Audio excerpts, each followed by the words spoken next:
jumping into the message today, Sherry was talking last Sabbath about thoughts and about the mind, how we have to change our thinking, we have to shift our thinking, we have to be making sure that we're taking thoughts captive. And it's not a new message for any of us in here. We're very familiar with it, but it's one that I think we haven't necessarily followed to the degree that we should, which is why it keeps coming up. Not with consistency. And in consistency lies the power. So when we're talking about having victory in life over the enemy, when we're talking about walking by faith, that journey, that is a process of making sure that we're taking one step forward. We're continually taking one step at a time forward. But have you ever noticed how easy it is to let your mind just drift? Like, it's the general flow of things as your mind just starts to drift down a certain way of thinking. Or, why is that? Why is it that your mind tends to just go down that way of thinking almost without even thinking about it? It's like subconscious. You're not even aware of it.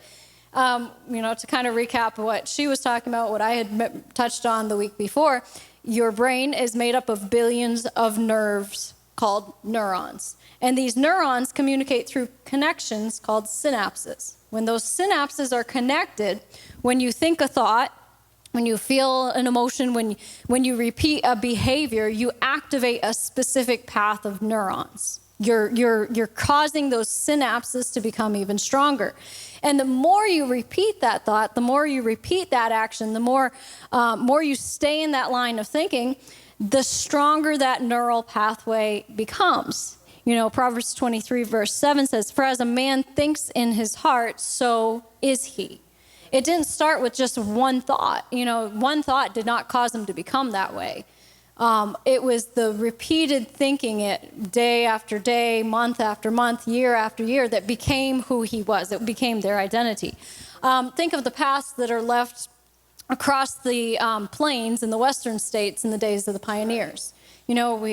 For anybody who played the Oregon Trail game on the computer, it was like, oh, we got to make it across these states and all that. But in reality, there were thousands of pioneers that crossed those plain states. And by and large, the majority of them went a certain same way. And so what once was an open prairie that had nothing on it, now suddenly had wagon tracks that stretched for endless miles across it.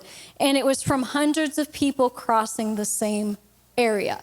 It wasn't just one person, one person going across or two people taking that path didn't cause it to be worn tracks.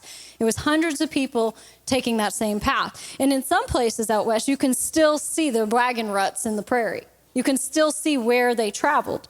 Or even think of a better example, for those of you who have been to Jerusalem, when you walk down the streets of Jerusalem and you see the stone, they have that light-colored stone.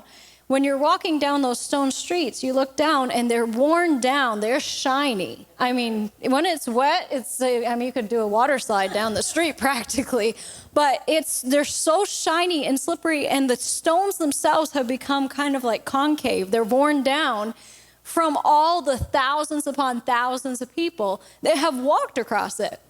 Now, one footstep across those stones wouldn't have done that. And you might think that your feet walking across it wouldn't have that kind of an effect. But if it's compounded upon each other, one person after another, thousands upon thousands of people over hundreds of years, then it has an effect. It begins to wear a path. Well, it's the same thing with your brain. It's the same way with your brain. It's one thought, again, like I said, one thought doesn't cause that groove to become established, but it's time after time you start thinking that thought, you do that behavior, you start acting upon that, and it begins to wear a track in your brain. There's a saying in neuroscience where that neurons that fire together wire together. So, the family that prays together stays together. Neurons that fire together wire together. So the first time you think something, there's a weak connection, easily broken. You can change that immediately. The 100th time you start thinking that thought, the connection is stronger, it's faster, it's almost this automatic connection. Your brain is literally optimizing that pathway. It's growing roots. We've talked about weeding things out when they're little. It's easier to pluck up a little sapling when it's like this big than when it starts to become an oak tree. Like you have to get some, it can be done. It can always be done. It just takes heavier equipment to do it. So instead of carving like a physical groove into the dirt, your brain is building this high-speed highway inside of your neural paths. So that's why negative thinking can feel almost automatic if you've trained yourself that way. Your brain isn't trying to sabotage you. It's being efficient. This is what you've trained it to do, so it's going to go do what you trained it to do. It comes without thinking. It's behaving how you trained it. And so that's why, negative thoughts, negative emotions can feel like they're automatic. And, people call addictions. Why are addictions so hard to break? Because they're like hardwired into your brain. You've trained yourself to turn to that.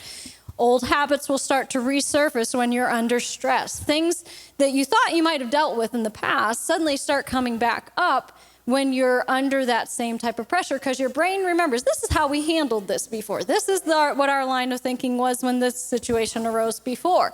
It's going to offer that to you. And the enemy is persistent. Just because you dealt with one thought or took authority over the thought and put it behind you one day doesn't mean he's not going to come back next year or even tomorrow or even the next minute and try to bring the thought back, try to bring the behavior back. He's consistent. He is persistent.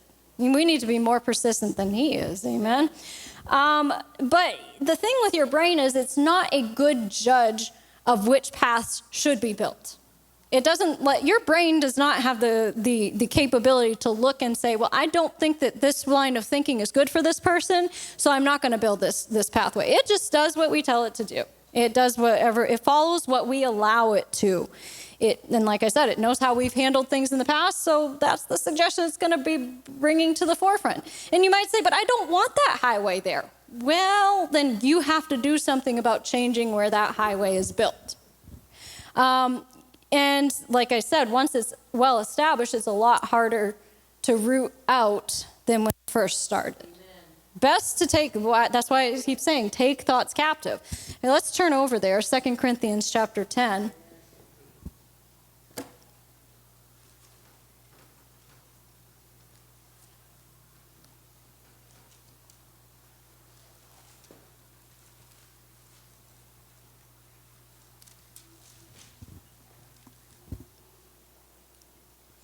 2 Corinthians 10, and we are going to start at verse 3. For though we live in the flesh, we are not carrying on our warfare according to the flesh and using mere human weapons. For the weapons of our warfare are not physical weapons of flesh and blood, but they are mighty before God for the overthrow and destruction of strongholds. Okay, so now it says that the purpose of our spiritual weapons are to overthrow and destroy strongholds. That's their specific targeted purpose. Inasmuch as we refute arguments and theories and reasonings and every proud and lofty thing that sets itself up against the true knowledge of God, and we lead every thought and purpose away captive into the obedience of the Messiah, being in readiness to punish every insubordinate for his disobedience when your own submission and obedience are fully secured and complete. So what is it talking about there? Being ready to punish every insubordinate. What is the insubordinate? Well, it's talking about thoughts. You take those thoughts, you lock it up in jail, and you don't let it back out. Throw away the keys. Keep it locked up. Now, I wanted to kind of look into some things that Rick Renner, I was reading some things from Rick Renner, because he does a lot of good teachings about the strongholds in the mind. And he was talking about how the Greek word for imaginations, when it says arguments, theories, reasonings, some translations say imaginations, casting down imaginations. This word is taken from the Greek word logismos, which is the word where we get the word logic, as in logical thinking. So it's your reasoning power. And Rick wrote this article saying, once while I was ministering in southern England, I had a few free hours between services.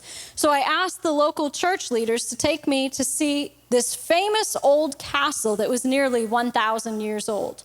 As I approached the castle, its tall, thick stone walls loomed upward overhead.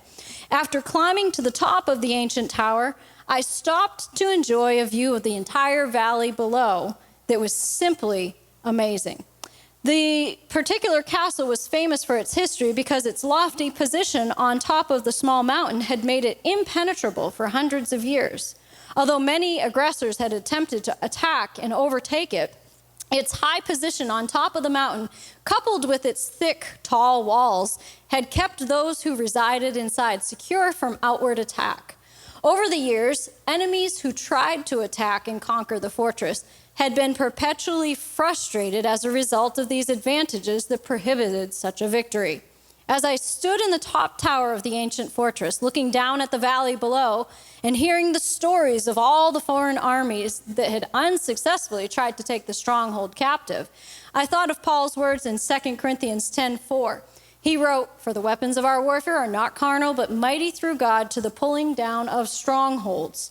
What are the strongholds Paul is talking about in this verse? Whatever they are, Paul lets us know that they are so reinforced and resistant that they can only be eradicated by the power of God and the weapons supplied by the Holy Spirit. The word stronghold comes from the Greek word okoroma. It is one of the oldest words in the New Testament, originally used to describe a fortress, such as the one described above. It depicted a fortress, a castle, or a citadel. Ancient fortresses had exceptionally thick, very high, impregnable walls that were designed to keep outsiders from scaling the walls or from breaking inside. Such walls were intended to keep intruders outside. But by the time of the New Testament, the word ohoroma also came to be the very same Greek word used to describe a prison. Since the most secure, highly guarded prisons were usually constructed deep inside such fortresses, it makes sense that the word for a fortress or stronghold is the same identical Greek word used to picture a prison. Whereas a fortress keeps outsiders from getting in, a prison keeps insiders from getting out. Prisons are places of detention or holding tanks. They also have fortified walls as well as bars of steel that are designed to hold a prisoner in captivity. The strongholds that Paul refers to are lies that the devil has ingrained so deeply in your mind and in your belief system that they now exert power over certain areas of your life. Just as ancient rulers liked to build their castles perched high on a mountainside, the devil attempts to build strong lies in your mind so he can rule you from a lofty position in your thoughts and emotions. Although you may know logically that the lies the enemy speaks to your mind are untrue, these lies still wage war in your soul, attempting to sabotage your sense of self-worth and your self-image. You see, when a person has a stronghold in his mind or emotions, he has thick, invisible walls around him that act like both a fortress and a prison in his life.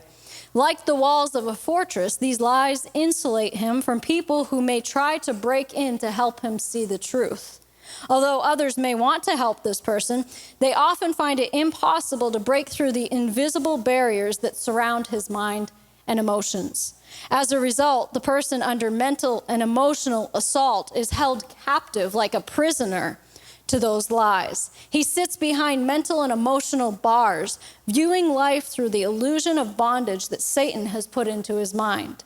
He looks at others, sadly wishing he could be free like them, not realizing he has already been set free by the blood of Yeshua. The lies that operate in his soul keep him bound in an inner prison that he can't seem to break out of himself. So when you read Paul's words about strongholds in 2 Corinthians 10:4, you need to picture both a fortress and a prison in your mind, and then apply that picture to your own life. Are there any areas of your mind that are currently controlled by the enemy's lies of fear, doubt, and worry? Do you find yourself being repeatedly attacked in the areas of your self-worth and self-image? Are these attacks debilitating and crippling? Do you feel like a hostage to these areas of your mind and emotions? If you answered yes to any of those questions, you have probably allowed the devil to build strongholds in your mind and emotions that are hindering you from stepping out to do something God has purposed for you to do in your life. If that's your situation, first recognize and repent for permitting these strongholds to develop in the first place. Then go back and see, how did the devil gain this foothold in your life? After you discover how he was able to work so deeply in your mind and emotions, ask the Lord to forgive you and to cleanse you from this devilish operation in your soul. Once you have received this divine cleansing, it's time for you to arise in the power of the Spirit with the weapons of God and the name of Yeshua. Reject the devil's claim on your mind and emotions and command him to leave in Yeshua's name. Then get back on the path to right believing and right thinking by renewing your mind daily with the Word of God. If you truly want to be permanently set free from the lies that have controlled you for so long, you'll have to use the weapons of the Spirit to pull down every stronghold the devil has erected in your life. I thought that just kind of like encapsulates it so well. But this stronghold that the enemy tries to build in our minds, it's something that it's literally your brain's ability to reorganize stuff and strengthen connections from repeated use. You keep going down that way, it's going to keep building it stronger. It's like you're building upon a foundation. You know, when a foundation is first started, it's not that strong, really. There's not enough to really hold the structure stable. But the more they build upon it, the more they reinforce it, the more things that they pour on top of it, it's going to become a strong, reinforced structure. Especially look at some of the skyscrapers that they built. I mean, those foundations have to be extremely deep and extremely strong to build up so high. So when you look at somebody who has a stronghold in their mind, you know that they have roots that go deep into their head, really. But this happens for the positive or the negative, by the way. You can form good strongholds. You can form really strong ways of thinking that have to do with the Word, that are established in the Word, that are established in who you are in Yeshua. You know, that's why it's so important to be reading those scriptures about who you are in Him. But if it's a negative thing, like we said, you know, we've heard the expression, you are what you eat. Well, you are what you think. Your thoughts will dictate the direction of your life. And it doesn't matter how much you try to say, well, I can think one way and act another way, or I can think this way in this area of my life, but think a different way in a different area of my life. It's going to leak over into each other. You know, Brother Hagin said that you can't stop a bird from flying over your head, but you can keep him from building a nest in your hair. So how does that apply to thoughts? Well, the enemy's always going to try sending thoughts. He does it to every single believer. Every single person, he's going to try to send a thought. But whether or not that thought sticks is entirely up to us. We have the authority, we have the power over our own mind, and we can think what we choose to think and not think what we choose not to think. So what if your line of thinking starts to bring you back to a place you were at before? What if you overcame a certain habit or an attitude or an emotion or a way of thinking in the past? What if you once overcame that and then suddenly you turn around one day and find, oh, you're back in the same type of place? Well, I went backwards instead of forwards. Where does that tendency, where does that thought to want to go backwards come from? Well, it comes from the enemy. Number one, we need to recognize that. I'm talking spiritually, I'm talking emotionally, I'm talking mentally, not just a physical regression. I'm talking in every area of life. You can fight for freedom, you can break a habit, you can step into a new you and you know, start conquering the ground. But then one moment of fear, one situation that tries to arise, and suddenly you find yourself drifting back to the very thing that God delivered you out of. You know, today, I think it started last night, was the second Passover. We talked about that on Bible study. But that second Passover was given to the people who missed it the first time, and now they're given a second chance. And He is the God of the second chances, and we talked about that. But when we're talking about life and the tendency of the flow of life to go down toward the negative, as soon as you stop paddling upstream, you're going to start drifting back. But the Word is full of examples of people who ended up going back to something that they were delivered from. So the first one I want to turn to is the example of the Israelites, since we're talking about that. Exodus chapter 14 to begin with. And unfortunately, the Israelites became like the poster child of going backwards. They were not intended on it. That was not God's plan for their life. But still, that is where they ended up.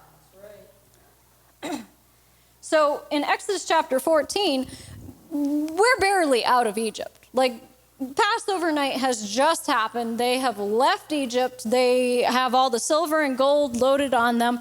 And they're going up, and they come to the Red Sea. So this is their first testing point. And in verse 8, the Lord made hard and strong the heart of Pharaoh, king of Egypt, and he pursued the Israelites, for they left proudly and defiantly. The Egyptians pursued them, all the horses and chariots of Pharaoh and his horsemen and his army, and overtook them, and camped at the Red Sea by Pi-hahiroth in front of Baal-zephon. When Pharaoh drew near, the Israelites looked up, and behold, the Egyptians were marching after them.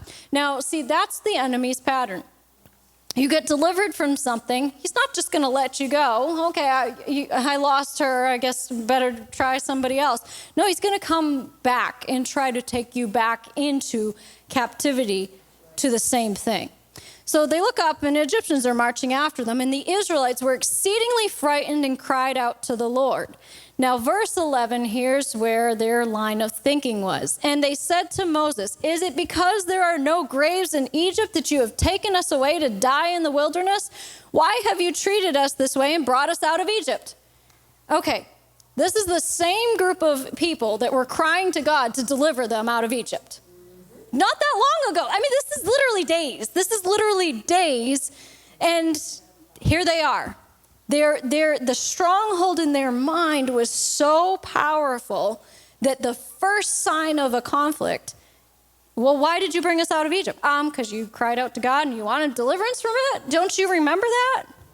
How fleeting is memory when things start to come up? That was their first thought, was, why did you bring us out of Egypt? Verse 12, did we not tell you in Egypt, leave us alone, let us serve the Egyptians? Well, no. No, you were crying out to God for deliverance because it was so bad. For it would have been better for us to serve the Egyptians than to die in the wilderness. And so then, we know the rest of the story. He tells them to stand still. So you'll see the deliverance of the Lord. And they're delivered. They're brought through the Red Sea. God's grace, his mercy triumphed over judgment. And they rejoice in the Lord and all that. But that wasn't the end of the story. That wasn't the end of the story for them. Turn over to Exodus chapter 17. Exodus chapter 17, and we will start at verse 1. All the congregation of the Israelites moved on from the wilderness of Zin by stages according to the commandment of the Lord, and encamped at Rephidim, but there was no water for the people to drink. Therefore, the people contended with Moses and said, "Give us water that we may drink." And Moses said to them, "Why do you find fault with me? Why do you tempt the Lord and try his patience?" But the people thirsted for water, and the people murmured against Moses and said, "Why did you bring us up out of Egypt to kill us and our children and livestock with thirst?"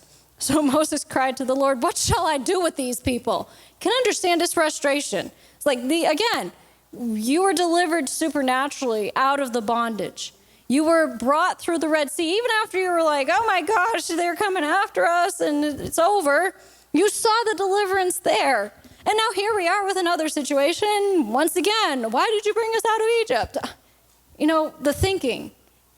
And it's easy to look at their thinking and say, I don't know how you guys could think that.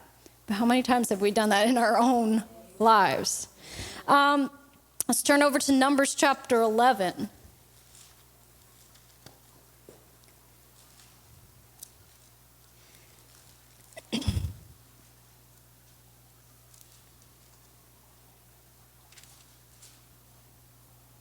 Numbers chapter 11. We'll start at verse 1.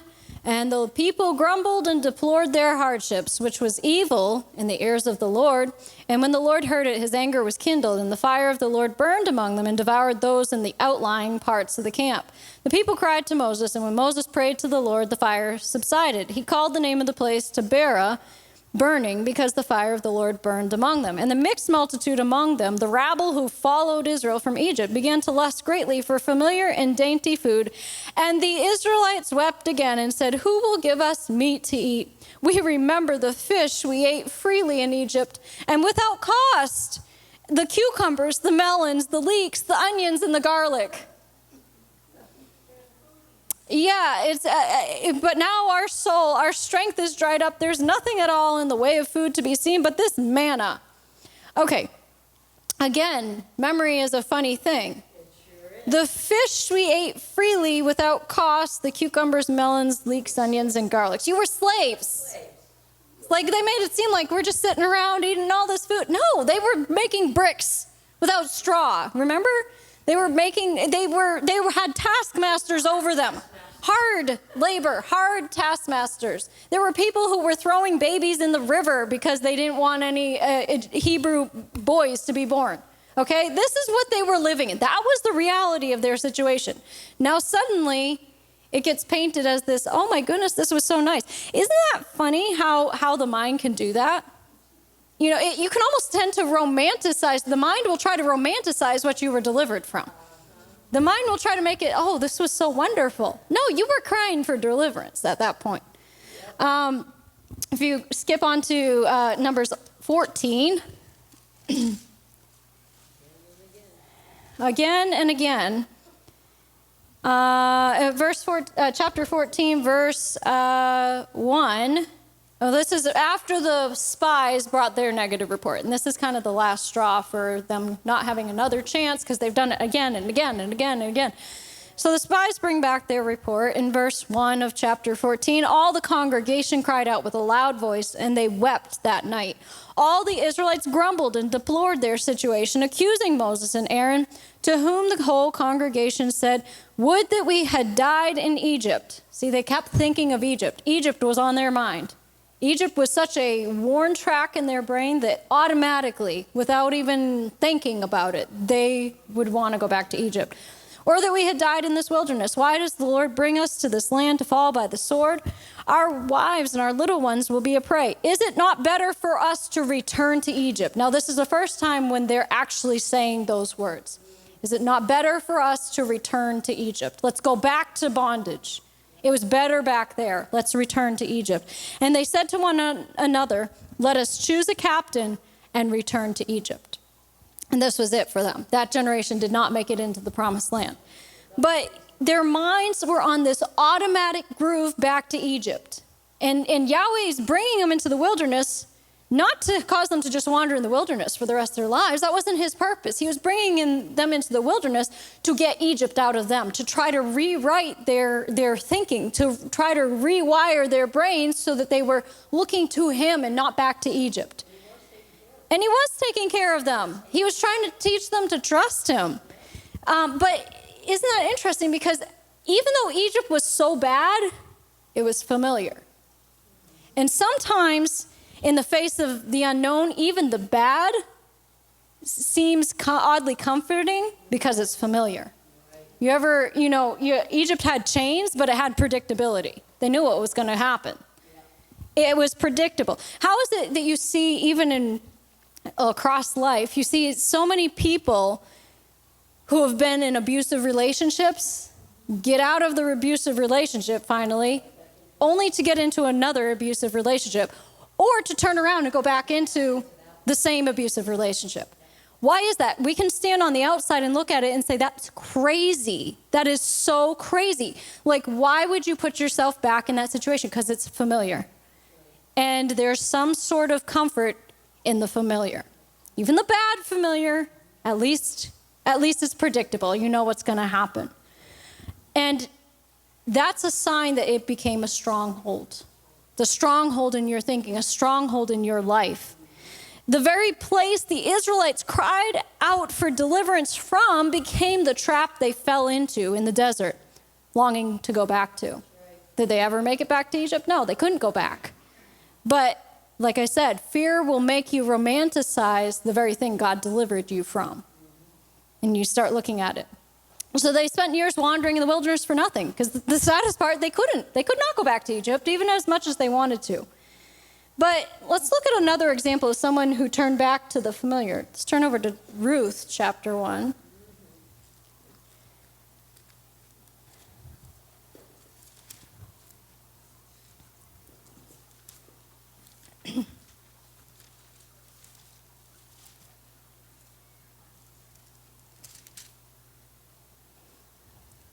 So Ruth chapter 1, you have the story of Naomi, and she goes over into the land of Moab, and all this happens, and her husband dies, her sons die.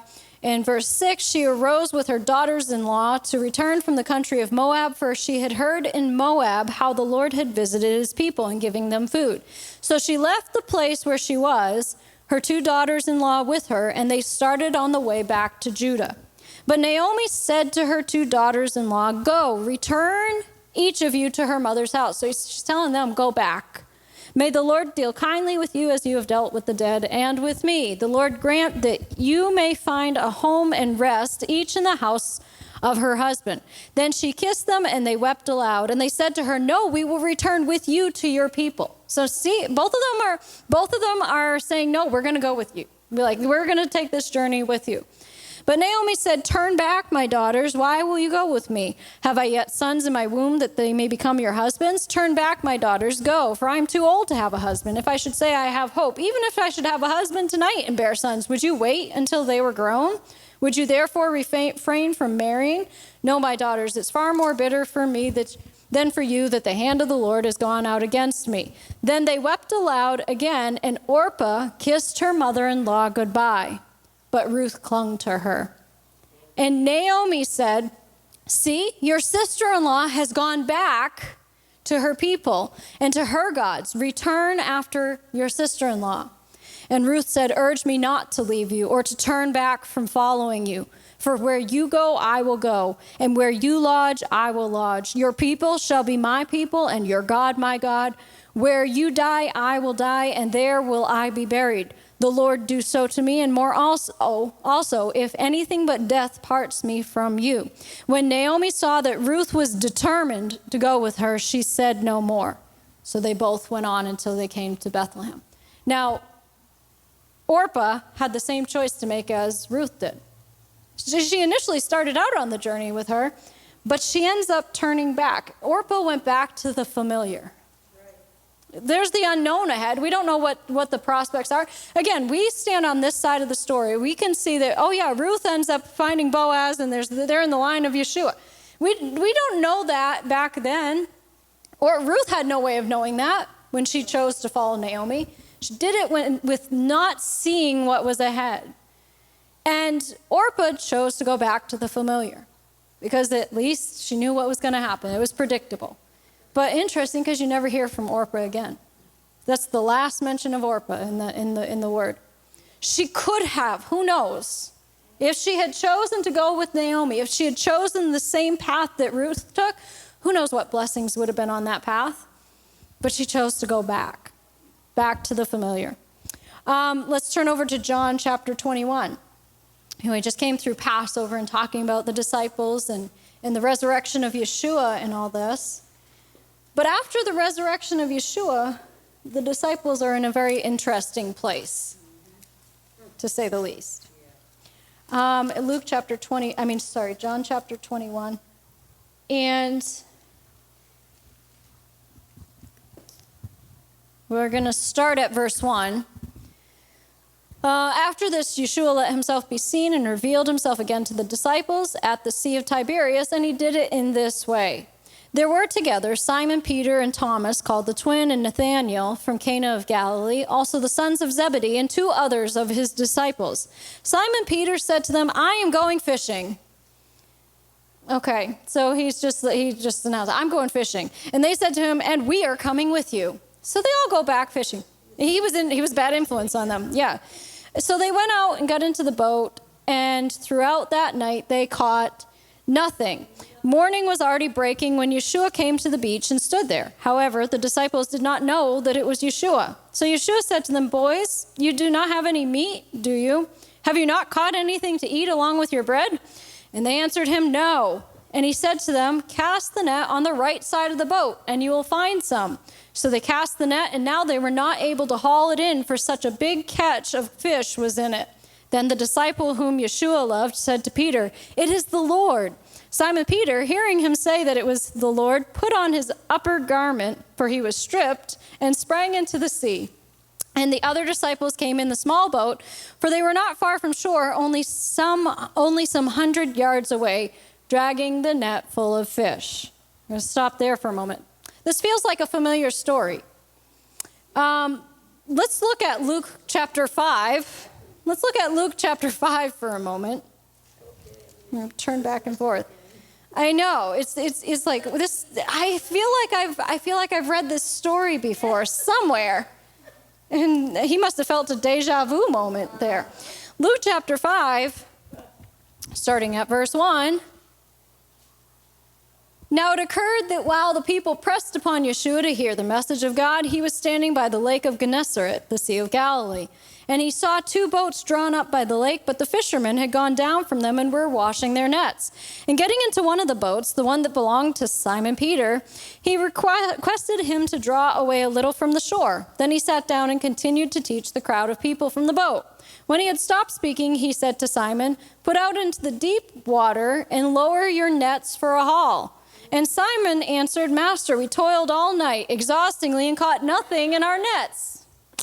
But on the ground of your word, I will lower the nets again." And when they had done this, they caught a great number of fish. And as their nets were at the point of breaking, they signaled to their partners in the other boat to come and take a hold with them.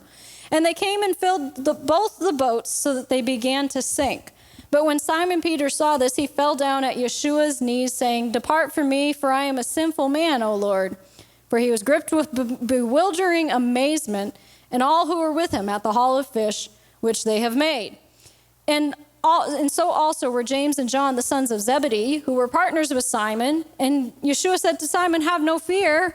From now on you will be catching men." And after they had run their boats on shore, they left everything.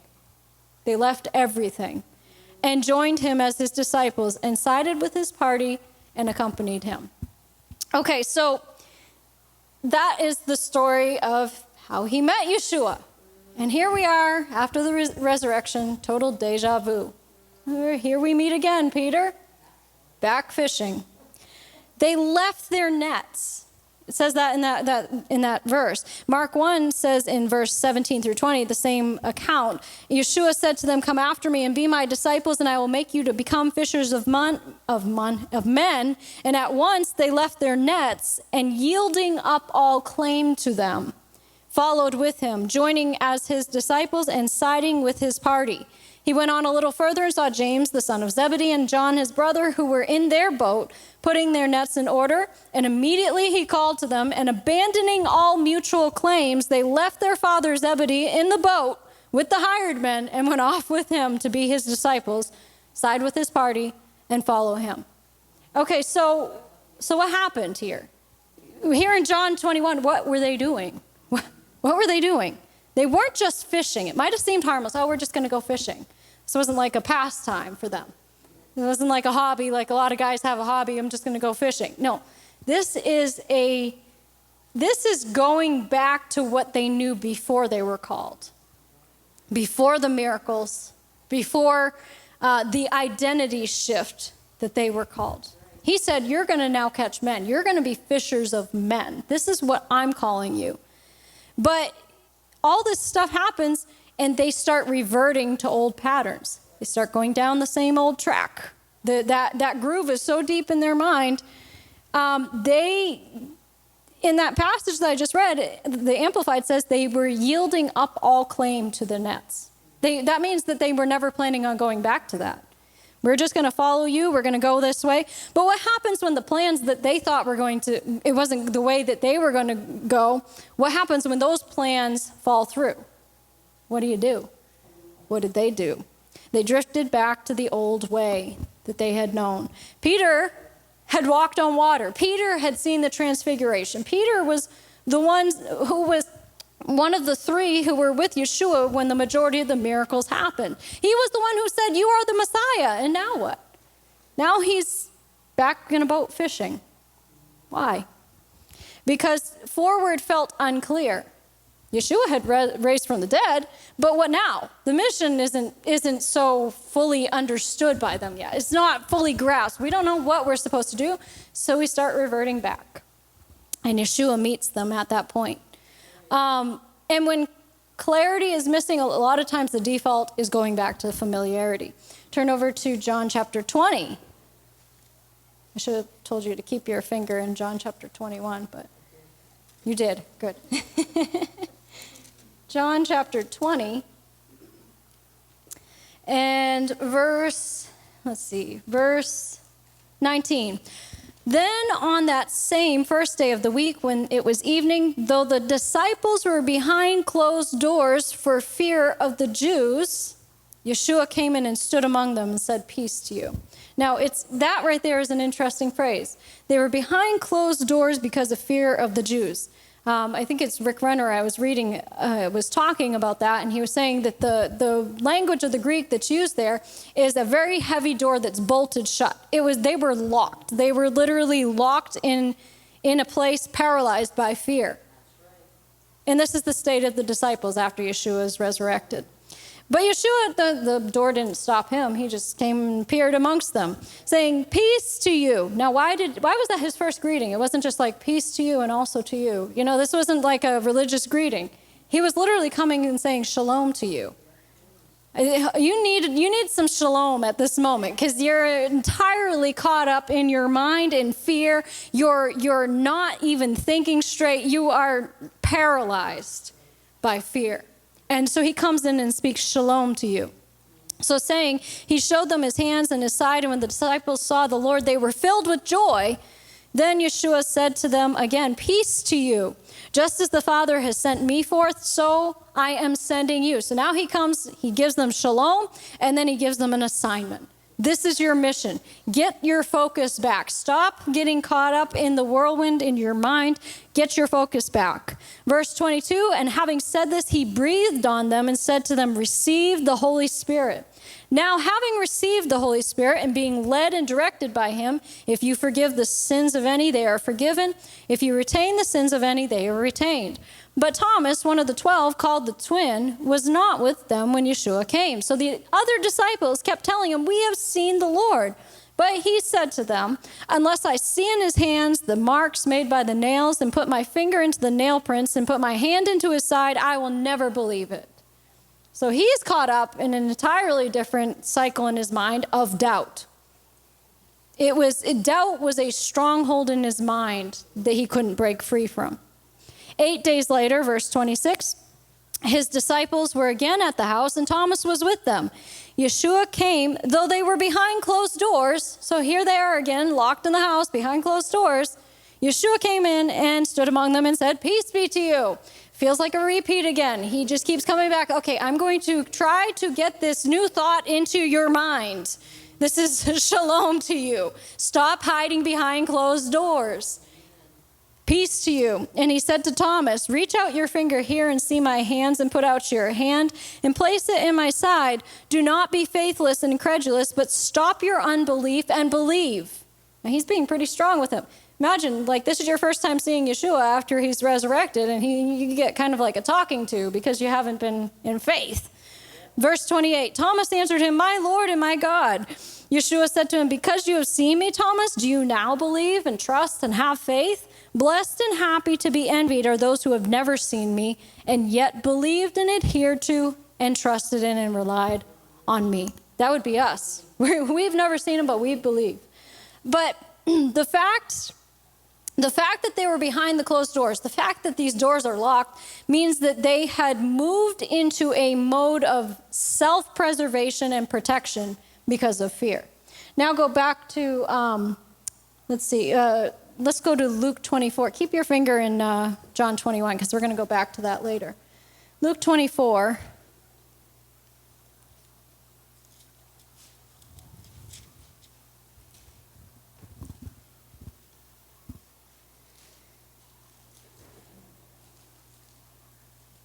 Luke 24, and we're going to start at verse 13. And behold, that very day, 2 of the disciples were going to a village called Emmaus, which is about 7 miles from Jerusalem. And they were talking with each other about all these things that had occurred. And while they were conversing and discussing together, Yeshua himself caught up with them and was already accompanying them. But their eyes were held so that they did not recognize him. Well, why were their eyes held? Was he the one blinding their eyes? No. Their own thinking was blinding their eyes. They were so caught up in their discussion and everything that was going on, and they're literally not even realizing it's him. And he said to them, what is this discussion that you are exchanging, throwing back and forth? That's a good way to say it. You're throwing this discussion back and forth. There's no point in this discussion. You're just throwing these things back and forth. It's chaos between yourselves as you walk along. And they stood still, looking sad and downcast. Then one of them, named Cleophas, answered him, do you alone dwell as a stranger in Jerusalem, have not known the things that have occurred here in these days? And he said to them, what kind of things? He's playing along with them. And they said to him, about Yeshua of Nazareth, who was a prophet, mighty in work and word before God and all the people, and how our chief priests and rulers gave him up to be sentenced to death and crucified him. But we were hoping that it was he who would redeem and set Israel free. Yes, and besides all this, it is now the 3rd day since these things occurred. And moreover, some women of our company astounded us and drove us out of our senses. They were at the tomb early in the morning, but did not find his body, and they returned saying that they had even seen a vision of angels who said he was alive. So some of those who were with us went to the tomb, and they found it just as the women had said, but him they did not see. So Yeshua said to them, O foolish ones, sluggish in mind, dull of perception, and slow of heart to believe everything that the prophets have spoken. That's not really a greeting you want from Yeshua again. The first time you meet Yeshua, he's come back like, we should be able to be ready to carry on this kingdom message. And he's having to give them all a talking to because they've reverted. And he goes on, was this not necessary? And blah, blah, blah. He goes through verse 28. They drew near the village where they were going, and he acted as if he would go further. But they urged and insisted, saying to him, remain with us, for it is toward evening, and the day is now far spent. So he went in to stay with them. And it occurred that as he reclined at table with them, he took a loaf of bread and praised God and gave thanks and asked a blessing and then broke it and was giving it to them, when their eyes were instantly opened and they clearly recognized him, and he vanished, departed invisibly. And they said to one another, were not our hearts greatly moved and burning within us while he was talking with us on the road, as he opened and explained to us the sense of the scriptures? So again, they're reverting back to this thing. They're literally talking about him. Okay? Verse 33, rising up that very hour, they went back to Jerusalem, where they found the 11 gathered together and those who were with them, who said, the Lord really has risen and has appeared to Simon Peter. Then they themselves related in full what had happened on the road and how he was known and recognized by them in the breaking of the bread. Now, while they were talking about this, Yeshua himself took his stand among them and said to them, peace, freedom from all the distresses that are experienced as a result of sin be to you. But they were so startled and terrified that they thought they saw a spirit. Now, where did we hear that before? Remember when he came to them walking on the water? And they thought they saw a ghost. And he says, it's me. If he keeps showing up this way, you would think that they would have learned his pattern. You would think that that would be a groove formed in their brain. But their doubt was overriding that. Their reverting back was overriding that. These men who saw miracles are paralyzed in a room, and they're terrified walking along a road, and they're traumatized by what's happened, and they're totally in despair and chaos. They're not moving forward. They're not taking his message outward. They're not saying, how can we carry on what he started? No, they're just stuck. Fear does not always just make you run backwards. It will make you stop in your tracks. And sometimes stopping is even more dangerous, because stopping is the next step to going in reverse. You stop your forward motion, it's much easier to start going in reverse. And but you never are just going to stay where you are. You just put it in coast. You're either pressing forward or you're drifting backwards. Some of us might have actively pursued something in our life, like we said, whether it be a habit we were trying to break, or a vision that the Lord gave us, a dream the Lord gave us. We're starting to pursue it, and we're pushing ourselves out of our comfort zone to start taking the steps that we need to take to overcome things. We're taking thoughts captive. We're getting in the Word. We're doing what we need to do. And then at some point along the way, we stop pressing. We stopped pushing forward. We started to relax. We assumed that we conquered that giant, so we can just let it go. We can just coast through life, kick our feet up. But the thing is, the enemy will always come back seeking a more opportune time. Did with Yeshua. And if your guard's down, if you're not paying attention, then it's a lot easier to drift. Hebrews 2:1 says, since all this is true, we ought to pay much closer attention than ever to the truths that we have heard, lest in any way we drift past them and slip away.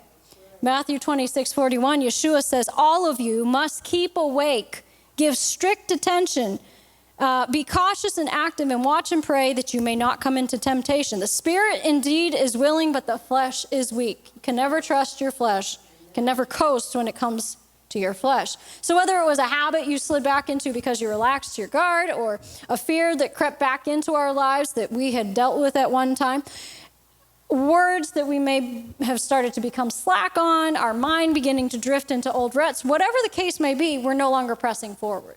We've now lost ground. We've regressed. So the question is, how do we gain back that lost ground?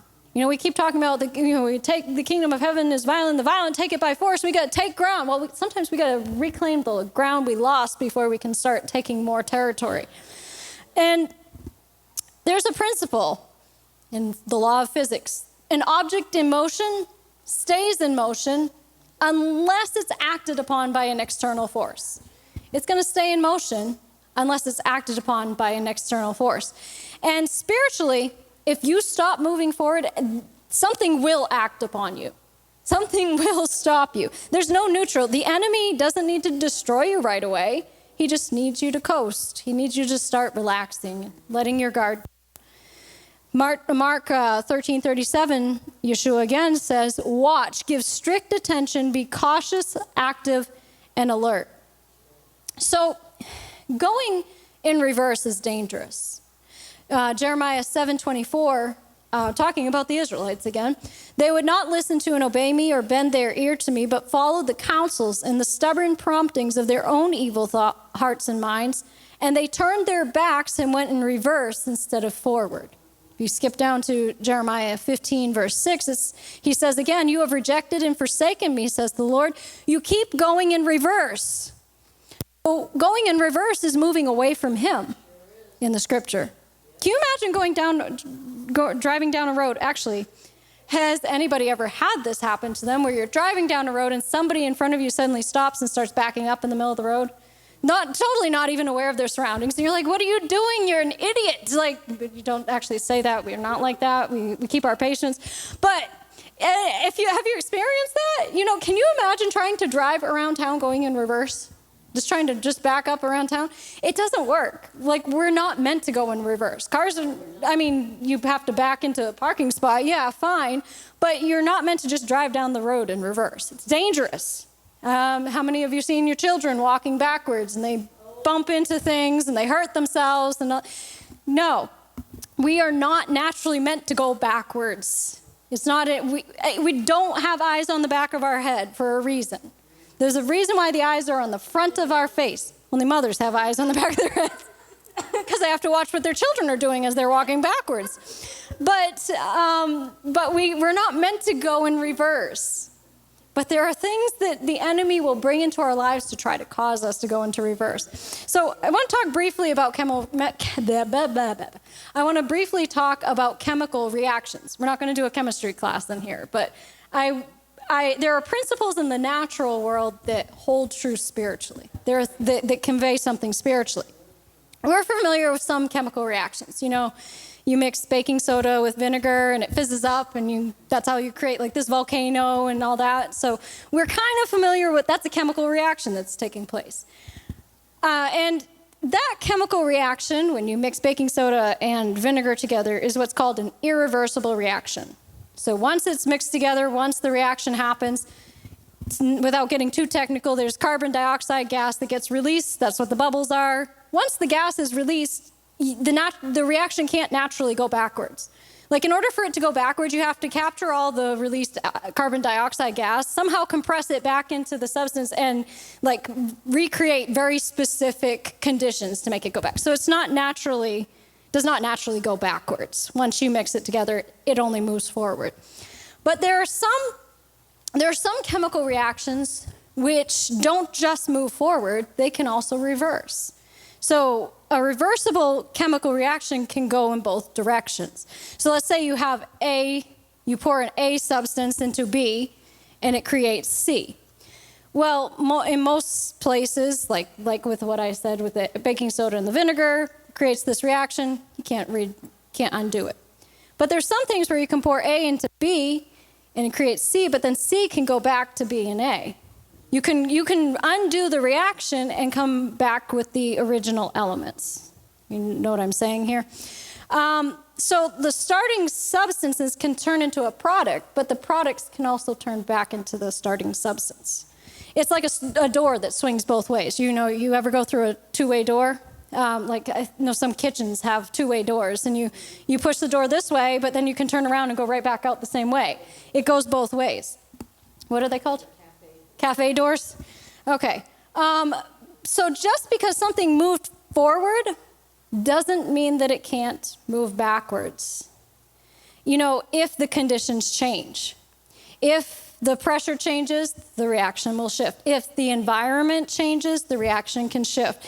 If the temperature changes, the reaction can shift. So if you change the environment, you can change the direction. You catch that? If you can change the environment, you can change the direction. Now, we've been talking about going in reverse in the negative all along, but this can also be in the positive. Say you are in a place where you've lost momentum, you've gotten distracted, you've allowed things to cause you to slip back, you've reverted, you're back where you were, you're entangled in old habits. What do? Well, you've now set a chain reaction in place in your life. By making bad decisions, you're now in a place where if you stay on that road, there's destruction ahead. There's stuff that's going to lead you further away. It's only going to get worse. But it doesn't have to stay that way. If your situation changed that way, it's not irreversible. If it changed that way, it can go back the other way. You can reclaim the lost ground. If you change the environment, you can change the direction. What does that mean? If you can change your thinking, you can change your direction. If you can change your actions, you can change your direction. If you can change your words, you can change your direction. Well, death and life are in the power of the tongue. Out of the abundance of the heart, the mouth speaks. Your thoughts become words, and they create your reality. So your thoughts are how you get this reaction to shift the other way. Your words are how you get this reaction to shift the other way. And your actions are how you get this reaction to shift the other way. And through what we know about neuroplasticity, your brain can rewire new pathways. It can create, Yahweh is so good that he made us able to rewrite things. That old pathway in your thinking can weaken. It usually doesn't just disappear overnight. It'd be great if that happened. When we take authority over it, it's gone overnight. You have to do something on your part. There is an action that's required on your part. Repeated new thoughts can rewrite and overwrite the old thoughts. You have to put in the effort, though. And it takes consistency. But you know, eventually, that old pathway will start to get fainter and fainter because it's not being used. When it's not being used, you know, I think of, there's some places up in the mountains where the National Park Service has decided we're not going to use this trail anymore. So they block off the trail, and then they stop cutting the trail. They stop cutting back the branches. They stop clearing the path. And eventually it gets to the point where you never would have even known there was a path there because it's so overgrown from lack of use. Same thing with the paths in your mind. the less you use it, the more you use a new path, the less you allow your mind to drift back there, the more overgrown that path will get to where it's not the normal direction you're going to go. It's like a blockade there. But it takes consistency. In consistency lies the power. If you go back to the old thinking, you're reactivating those old pathways. If you allow yourself to coast, your brain will default to the strongest old pattern. But if you keep moving forward, you're strengthening the new pathway. Every time you push yourself out of your comfort zone, every time you step out in faith, every time you take a thought captive, every time you choose to speak different words, every time you do those things, you're continuing to move forward in your life. And you want, let's say this reaction thing that we were talking about. You add faith, you add the word, the reaction moves forward. You remove faith, you remove the word, it's moving in reverse. More faith, more word, you're going to have a better result in your life. Less faith, less word, negative result. If you remove it, it moves in reverse. So doubt, we talked about Thomas with the doubt. You got to get the doubt out of the equation. Get the doubt out. Take the doubt, take the fear, take the anxiety, whatever it might be, selfishness, whatever it might be that you're dealing with, take that out of the equation, and it will automatically shift the opposite direction. Doubt neutralizes your faith. You know that reaction that I talked about with baking soda and vinegar, actually those two substances are neutralizing each other. We tend to think of it. Baking soda is a very good cleaner. It's very alkaline. It's good to cleanse things. Vinegar is a good cleaner. It's acidic. You put those two together, it neutralizes each other. It cancels any benefit. So there's really no benefit from mixing those two together. If you mix doubt with your faith, it neutralizes your faith. You don't need more faith. You need less doubt. Stop neutralizing your faith with doubt. Get the doubt out. So if you think of, let's take an example of making a recipe. I like to bake. If I make a recipe, there's certain proportions of things that have to go into the recipe. There's certain equations that you have to use for the recipe. There's certain ingredients you have to make it turn out the right way. Now, what would happen if I decided I don't have a certain substance? Let's say I don't have sugar. We don't use sugar. I don't have xylitol. So I'm going to substitute it with salt. Now, everybody instantly reacts to that, because if I'm trying to bake a cake and I don't have the sugar or xylitol and I substitute salt, it's going to taste pretty terrible. Now, salt and sugar look very similar if you just put the grains of it out on the table. It looks the same, but it's not going to work because they're not the same. I'm going to go there real quick. So there's two substances that look nearly identical on paper if you write them down. H2O, we all know what is H2O? Water, we know what that is. And H2O2. So there's H2O and H2O2. They look very similar, just one letter different. You could actually pass over it and think, oh, this is no big deal. No big deal. It's just one extra oxygen molecule. It won't make a difference. But we know that H2O is water, the thing that sustains life. Do you know what H2O2 is? Hydrogen peroxide. Hydrogen peroxide, you try drinking hydrogen peroxide, it could be deadly. One molecule difference, just one extra molecule. Why is that a big difference? It's the same elements, it's the same base structure. Just one small difference, but it makes a big difference as to something being life-sustaining or deadly. One small difference completely changes the outcome. That's how subtle the difference between life and death can be in your life. One small thing, one extra thing you add in, one wrong thought, one small habit, one thing that, we won't let go of, one thing that God told us to add into our life that we didn't add, or he told us to get rid of it that we kept in there. Just one little thing. But it makes a big difference in our lives.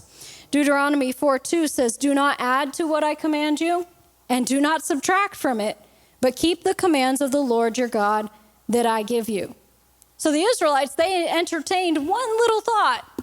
Maybe it was better back there. Maybe Egypt wasn't so bad. The disciples, they just went back fishing. It's not a big deal. Just one small shift, but it was in the wrong direction. Just one small shift. Even a small shift in the wrong direction can produce a completely different outcome and a completely different destination. And you know, the thing about hydrogen peroxide is actually very unstable. It breaks down very easily and quickly. But water is stable. Water is a very stable element. And so some of us might be wondering why our lives have felt unstable. Why have I felt like my life is unstable when we're adding things that God never intended to be added to it? Or we've removed him altogether from a part of our life. We require our bond with him in order to be stable. That's the basic element of life. So we've talked about going in reverse, being positive and negative. Joel chapter 3, verse 1, it says, "Behold, in those days and at that time when I shall reverse the captivity and restore the fortunes of Judah and Jerusalem." He's reversing a reaction. He's reversing something negative that took place, and he's restoring it to its original state. He's reversing it. That same thing can happen in our lives. Your brain doesn't necessarily dig ruts and dirt, but it builds highways inside of you. And whatever road you travel the most becomes the easiest one to take. So if you keep revisiting, even if it's the wrong one, if you keep revisiting fear, insecurity, habits, whatever the case may be, don't be surprised when your mind keeps taking you there automatically. But if you keep choosing truth, if you keep choosing the word, if you keep choosing faith, if you keep moving forward, eventually that will become the stronger road, the stronger pathway. So now let's go back to our story of Peter and the disciples, John chapter 21.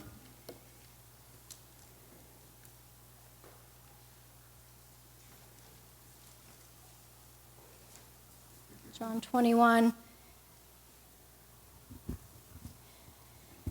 We'll pick up at verse 10. Yeshua said to them, "Bring some of the fish which you have just caught."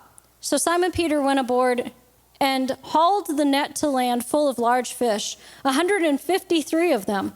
And though there were so many of them, the net was not torn.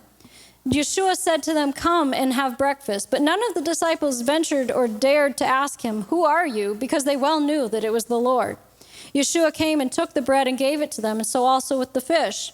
This was now the third time that Yeshua revealed himself to the disciples after he had risen from the dead. When they had eaten, Yeshua said to Simon Peter, "Simon, son of John, do you love me more than these?" He said to him, "Yes, Lord, you know that I love you, that I have deep, instinctive, personal affection for you as for a close friend." He said to him, "Feed my lambs." Again he said to him a second time, "Simon, son of John, do you love me?" He said to him, "Yes, Lord, you know that I love you. I have a deep, instinctive, personal affection for you as for a close friend." He said to him, "Shepherd my sheep." He said to him the third time, "Simon, son of John, do you love me with a deep, instinctive, personal affection for me as for a close friend?" Peter was grieved, was saddened and hurt that he should ask him the third time, "Do you love me?" And he said to him, "Lord, you know everything. You know that I love you, that I have a deep, instinctive, personal affection for you as for a close friend." Yeshua said to him, "Feed my sheep. I assure you most solemnly, I tell you, when you were young, you girded yourself and walked about wherever you pleased. But when you grow old, you will stretch out your hands, and someone else will put a girdle around you and carry you where you do not wish to go." He said this to indicate by which kind of death Peter would glorify God. And after this, he said to him, "Follow me." So he's rewriting all the past. You know, Peter had gone back to his fishing. He showed up in the same manner. He showed back up in the same manner. He comes and he rewrites all the denying that Peter did of him. Those 3 times he denied him. Now he's 3 times stating his love to him.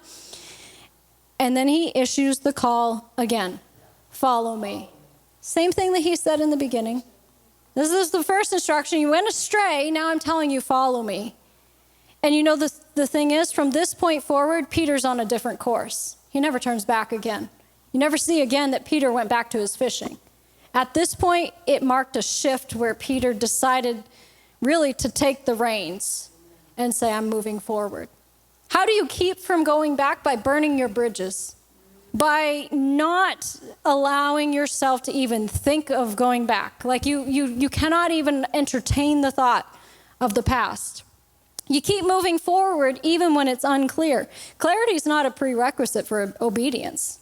You don't have to be clear on where you're going to obey. Don't let fear freeze you. Faith is movement in spite of the enemy trying to bring fear. Keep moving forward. You got to stay intentional. Autopilot is where regression happens. Start to go on autopilot and drift, you're going to drift backwards. You got to recognize the wall. What do I mean by that? Have you heard the phrase hitting the wall? Like runners use that a lot. If they're running a race, all of a sudden they come to a point they've hit the wall. It's that moment when like your energy's gone and your body's screaming at you like, I can't do one more thing. When we watched that video from Facing the Giants. It's like, I don't have anything more left. And it's like, you can do this. And everything in you wants to quit at that moment. But experienced runners know that moment is when the second wind is ahead. They know that just ahead of that is a breakthrough. So if it's hard right now, you're probably closer to the breakthrough than you've ever been in your life. You got to push forward. The worst thing you can do when you hit that wall, physically or spiritually or emotionally, is to stop, because then it's a lot harder to get going again once you stop. You got to keep pressing forward. You got to fix your eyes forward. You can't move forward while looking backwards. You got to keep looking forward. The reality is you don't lose ground all at once. You just start to drift. One compromise, one missed moment with Yahweh, one I'll deal with it later, and suddenly you're thinking like you used to think and struggling with the things that you already overcame, dealing with the feelings that you used to deal with. You didn't come this far to go back to Egypt. You got to keep going forward. You didn't break that stronghold just to rebuild it. Demolish those strongholds. You didn't hear God's voice speak to you just to return to silence. There's more ahead, but you got to stay in motion. You got to keep moving forward. Don't go back. One last scripture. Let's go over to Hebrews chapter 12.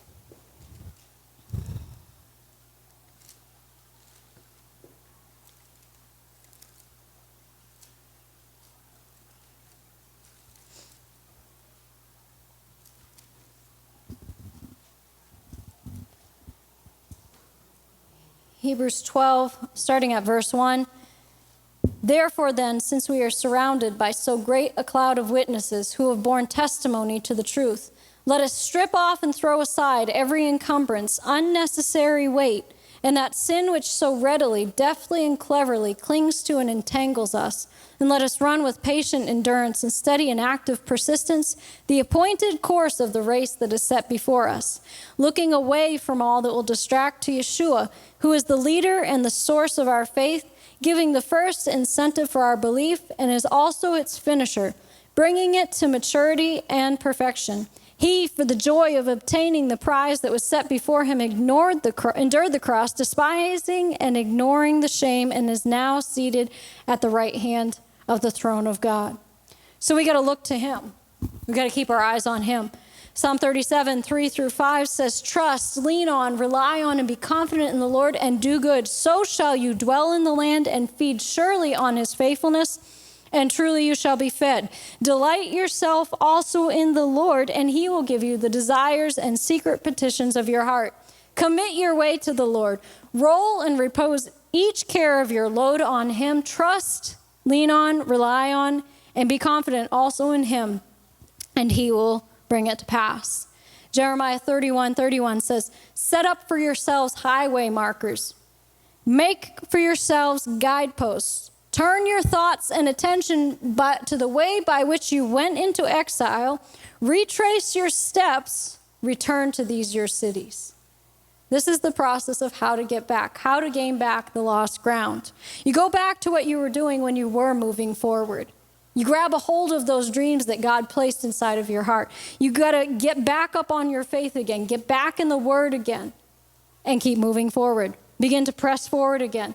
Begin to push yourself outside of your comfort zone again and take back every inch of ground from the devil. You can do it. And once you do that, keep that ground and then start to take more ground. You have everything that you need already to win. You have the greater one inside of you. You are more than a conqueror in him. And if you fix your eyes on him and keep moving forward with him, you will be amazed to watch what he will do in you and what he will do through you. Because this isn't just about us. Our lives are not just about us. It's about the people that we're meant to impact for his glory. Amen? Do you guys have anything to add to that? Well, thank you for those of you who joined us today on Facebook. I trust you got something out of this message. We'll see you on Tuesday night at 7 p.m. Until then, you have a blessed week.